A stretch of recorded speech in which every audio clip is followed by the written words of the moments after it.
ఇందిరాగాంధీ ఆ రోజున నిలబెట్టింది ఇది. అప్పుడు ఉగ్రవాద దాడి జరిగితే ఇందిరాగాంధీ జైలా కోట్లాది మంది భారతదేశంలోకి వస్తున్నారు కాబట్టి ఏం చేసింది. అప్పటికి కాంగ్రెస్ పార్టీలో ఉన్న విభేదాలు, ఆ ఇష్యూ నుంచి తను నాయకురాలను నిరూపించుకోవడానికి ఓకే గుడ్ అయినా కూడా తప్పేం కాదు. దేశం కోసం చాలా కష్టపడింది, బంగ్లాదేశ్ని విడదీసింది.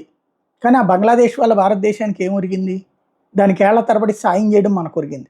అట్ ద సేమ్ టైం అదే బంగ్లాదేశ్కి సంబంధించినటువంటి వాళ్ళు పోయిన ఆ తర్వాత నుంచి రావడం మానేశారా? అలా వచ్చిన వాళ్ళతోనే కదా ఇప్పుడు 40% బెంగాల్లో బంగ్లాదేశీలు నిండిపోయింది, ఈశాన్య రాష్ట్రాలను బంగ్లాదేశీలతో నిండిపోయింది, అట్లా దేశంలో వివిధ ప్రాంతాల్లో బంగ్లాదేశీలు నిండిపోయింది. మరి ఇంకా మనం ఆపరేషన్ సక్సెస్ ఏంటి? అలాగే 90,000 మంది సైన్యాన్ని వాళ్ళకి ఇచ్చేసాం. మరి అట్ ద సేమ్ టైం మనకు పీఓకి ఆ రోజున ఎందుకు తీసుకోలేదు? ఎందుకు వదిలేసాం? లేదు ఆ రోజున ఈ షరతులను ఎందుకు ఒప్పుకోలేదు?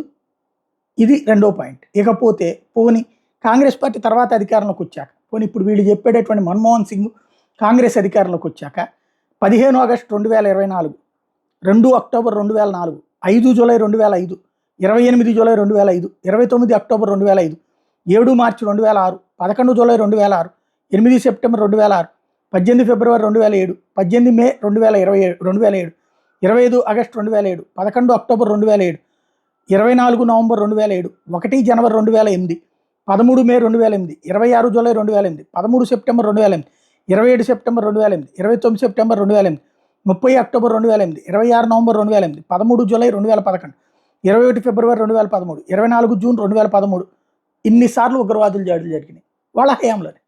ఒక్కసారన్నా పాకిస్తాన్కి ఇట్లాంటి ధమ్కి ఇచ్చారా? ఒక్క తీవ్రవాద సంస్థకి సంబంధించినటువంటి స్థావరాన్ని దెబ్బతీశారా?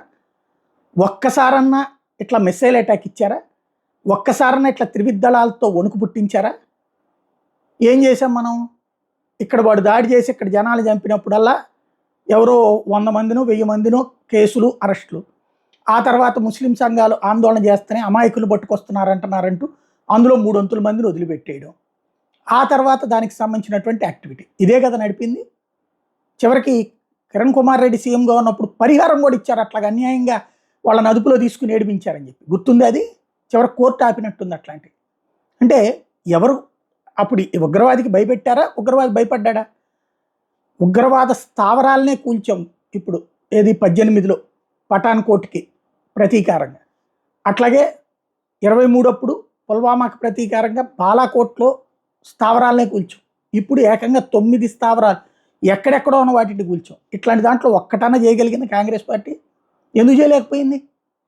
ఇందిరాగాంధీ పేరు చెప్పుకుంటే ఉగ్రవాదులు ఆగారా? పోనీ కాశ్మీర్ ఏమైనా వచ్చిందా? కాశ్మీర్ ఏమైనా మారిందా?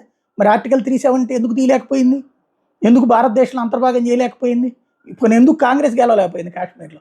అది కదా ఆలోచించుకోవాల్సింది.